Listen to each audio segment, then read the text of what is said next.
Thanks for joining. I appreciate your time. If be sure to my email's down there. If you have any questions, you don't feel like asking now, you can contact me whenever. But either way, I'm just gonna go ahead and get started.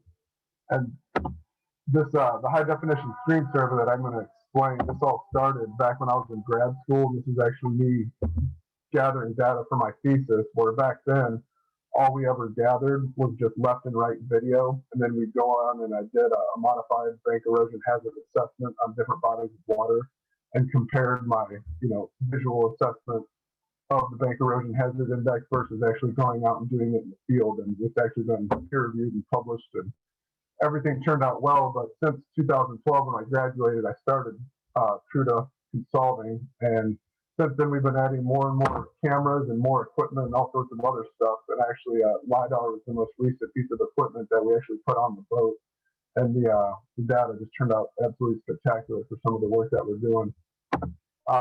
We have downward video.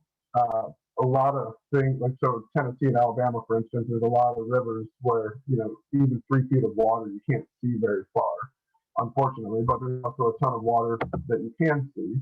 We have a water quality sensor that's getting 1 second readings of your standard DO, pH, temperature, etc., conductivity. But a big addition to our setup was the side scan sonar, and that was specifically for those rivers where you don't have good visibility for the downward video. And the imagery, we have to buy a new unit every year because the side scan sonar technology just keeps getting better and better. We've added an acoustic Doppler current profiler and ADCP if you've ever used it, but whenever we're out on a job and if we need to stop somewhere and get cross sections, we're actually able to measure velocity and discharge and all of that other information. And then we're also doing water grab samples is one aspect of the grab samples that we do, but we're also involved with a mining mitigation project right now where they actually need soil samples taken. And so while we're out, doing, I think it's like 240 miles of river, every single tributary that we come up to, we're going to go ahead and get a water sample and a soil sample, and then we're actually going to be using the University of Alabama, and they're going to be sending that off to the lab for some additional analysis. But again, bottom line, the whole point is to just get in a boat, turn on all this great equipment that technology provides us today, and then just get a ton of information that is all geo-referenced. And then from that, I'm going to show you how we kind of build these databases with just super data-rich, high-definition video going down the river. So right here, I'm down in Panama City, Florida. I heard Arizona and somewhere else up in the Northeast. But no matter where you are, you're all looking at the exact conditions of the Coosa River bypass in Alabama from our survey in 2018. And so the first point of doing high definition stream survey is getting that baseline information. Like we document what conditions are like right now, substrate type, embeddedness, water quality, stream bank, just all of that information. And so we started with a kayak back in my thesis when we first started to develop this method. Since then, a lot of our work is involved backpacks. We're doing a lot of stormwater permitting, MS4 type stuff work, and then we're also doing a lot of FERC licensing where here's our inflatable boats. On the bigger rivers, we have one boat for the right bank and one for the left bank, and so we're able to get just high definition video of each stream bank, and then we're able to get twice as many cross sections on all of those miles, just depending on how dense the data needs to be for their licensing permit. And so the whole point of high definition stream survey is you have one survey that gets information for everyone, whether you're dealing with infrastructure, again, stormwater, MS4, DOTs in every state have used some of our information. Hydropower provides a lot of funding for the type of work that we do. Hydropower, they're concerned about water quality as well as water quantity. We work alongside with a lot of fish and wildlife type organizations. And you'll see actually some good information about that in this presentation. But then there's also the environmental and nonprofit. And probably the biggest powerful thing about high definition stream survey is being able to take stakeholders, people that don't know as much as you or I do, as in regards to rivers and water quality and all that information, but we're able to one, put them on the river so they can see what's going on, and we can also visually make that data available to them so that they understand, why is this bad and why is that good. And it's just been really good to help people understand. And so this is the the brains, if you will, while we're working. After we go do a survey, we assemble the video, and you're able to see, here's the overhead map, here's left bank, right bank, forward, the side scan image, looking underneath the boat. This is some really shallow area right here. But the whole point is, as I'm watching this river, excuse me, if I see a pipe or if I see a bridge, if I'm seeing large woody debris, this right here is for a stream corridor assessment during the point assessment. And so this is, as I'm watching the video, I find out, what point event do I see, where is it impacting in the river, and then it starts building this database that you can see on the right side of the screen. And with that, we're just able to build. We watch the video 3 times over for a stream corridor assessment and the data. You'll kind of see an example of some of the outputs that we're dealing with. But some of the stuff we're looking at, substrate types, uh, different types of habitat types, whether it's pool, ripple, run. But more often than not, people, especially when I first started out, people are mainly interested in, where are these areas where sediment coming in. And so we could do a bank erosion hazard index as we've done before, but that takes a lot of, additional watching of the video. And so since then, we just created a 1 through 5 bank condition assessment that's based on all the different ones. And so here, you don't need to be a certified hydrologic professional to know this is a bad area right here. Like, this needs attention. There's a ton of sediment coming in and having big impacts to water quality and all sorts of other issues. And a lot of the criticism I first got when I started was, how can you tell if that bank is 11 feet or if it's 12 feet? And I said, well, does it matter if I say it's 11 feet and it's 12 feet, or does it matter that you're 3 miles upstream and you're never going to see this because you didn't get a boat and go document everything? That's just the whole point of high definition stream surveys, to document everything. And so just to show how we prioritize really quick, this is a 53-mile survey that 2 people completed in 3 days. And so, you're able to zoom in and you can see problem areas and where a bunch of sediment is coming in. And then after you watch all the video, because it's GIS, you can start assembling, different stream segments, which areas, what stream segments have better stream bank health or better different types of habitat. So right here, we're doing stream bank health, and you can start breaking it down further into kilometer segments and then even 200-meter segments. And so now we've prioritized this entire 53 miles into 200-meter segments. And so for the Nature Conservancy, we actually delivered. They wanted the 10 worst on the right bank and the 10 worst on the left bank. And the whole point with Nature Conservancy is they need willing landowners. And so 269, for instance, in this case, is the worst spot, but they need a willing landowner.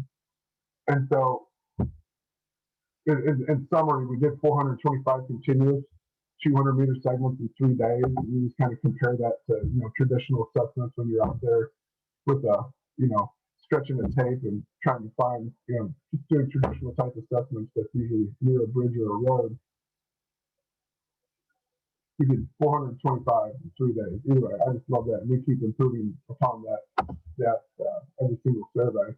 And that actually led to an actual stream bank restoration. And so we're in the process of assembling the crew to go and do a resurvey. And now we're going to be able to compare the data from 2016 to 2021. And then we can start seeing, this stream bank restoration project not only is having an improvement here, but, is it going upstream? Is it going downstream? How much money did they spend on the stream restoration, and how much beneficial, how much functional uplift has there been? And so here we're switching over to the Duck River. We did 155 miles of the Duck River. I want to say that was done over like 11 to 12 days of surveying that we pieced this all together. And then because we're running that equipment continuously, you're getting a continuous surface water elevation, and you're getting a continuous substrate elevation. And so again, it's just an astronomical amount of data compared to traditional surveys. Be able to link this with flow gauge data, and so far this data has been used for TMDLs. It's been used for stormwater MS4 type work, TME species, I don't know if you're familiar with the Duck River in Tennessee, but it's one of the most biologically diverse rivers in all of the world between darters and mussels. And so either way, if there's a municipality that needs to pull out water for its citizens in order to drink, but there's also threatened endangered species that are going to be impacted depending upon how much water they withdraw. Now they can start doing modeling because they have all this data. It just really works for them. We're actually about to go back up on the Duck River, and we're helping them figure out the most economical place for them to put a drinking water intake in this river. And so it's just one survey. That data has been used for multiple different reasons. And here's just an overhead shot of one of the cross sections that we've done. And again, just kind of more examples of the data that we deliver. This is all in the Duck River right here. And so I said that we've also, the latest piece of equipment we added was the LiDAR. And so this is for that drinking water intake job where they need to find,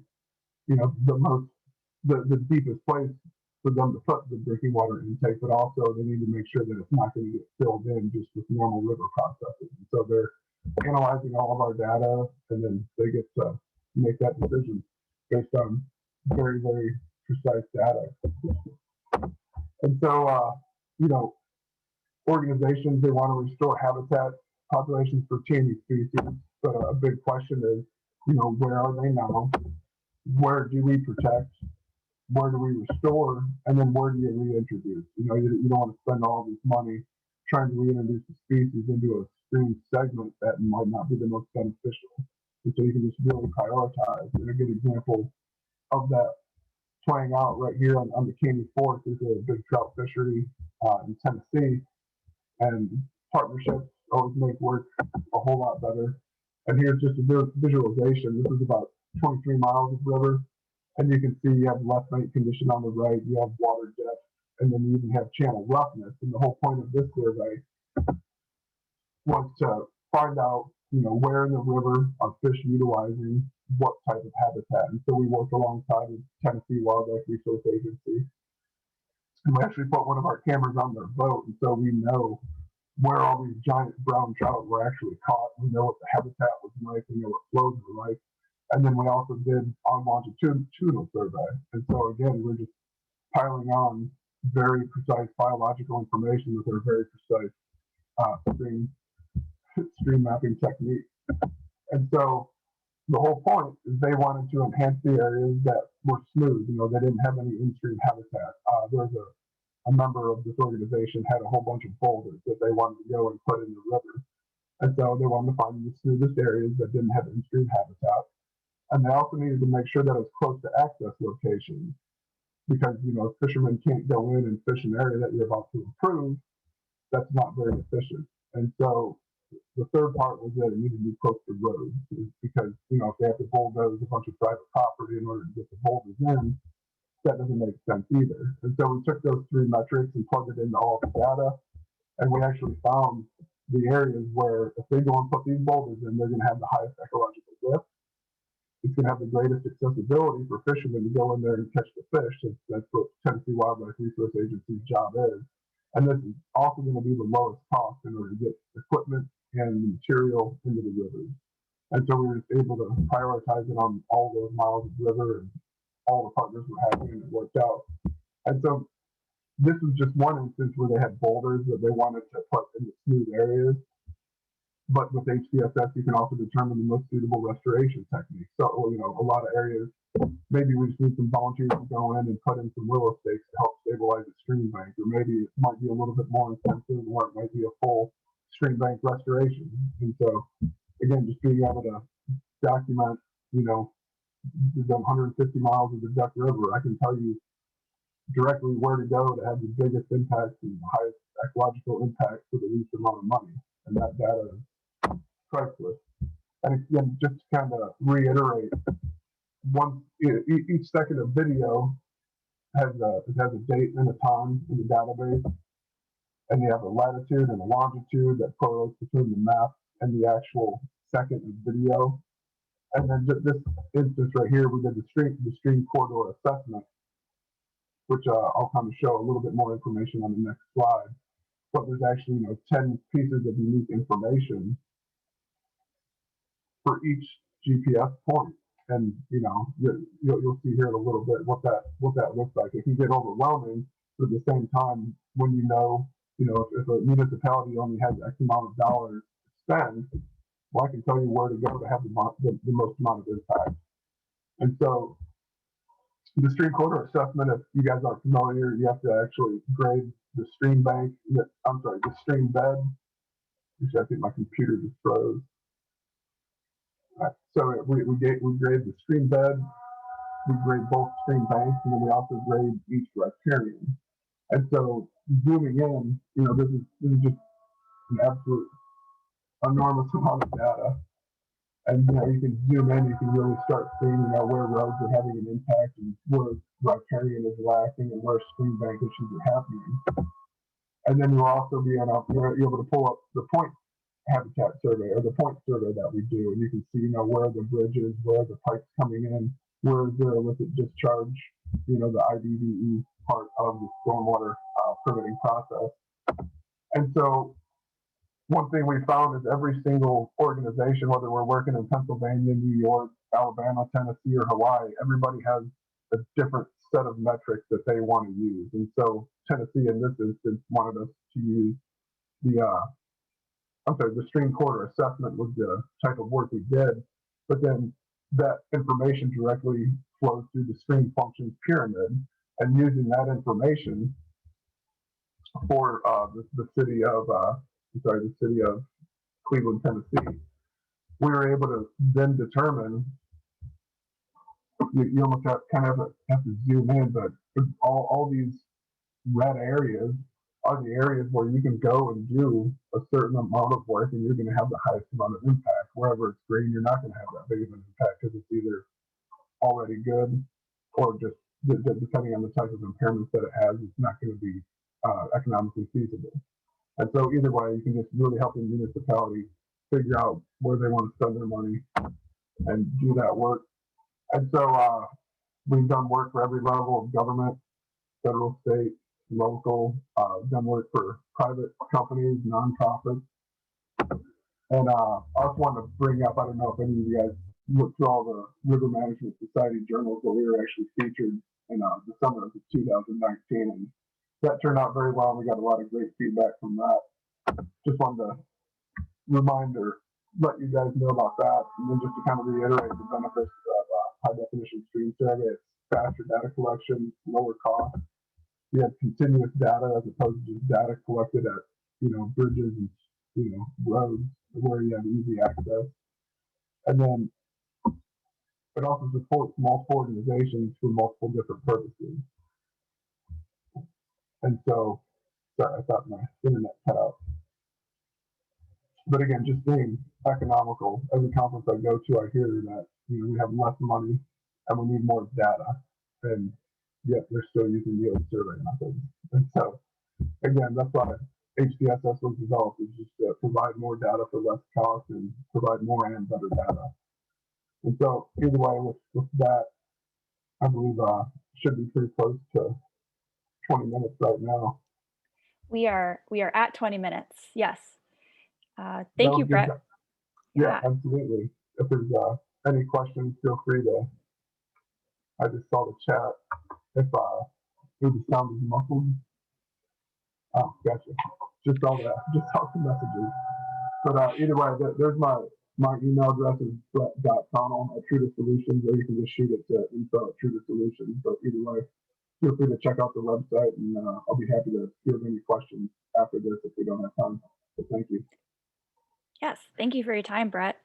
Brett, would you mind adding your email into the chat to everyone in case folks have some questions? Thank you.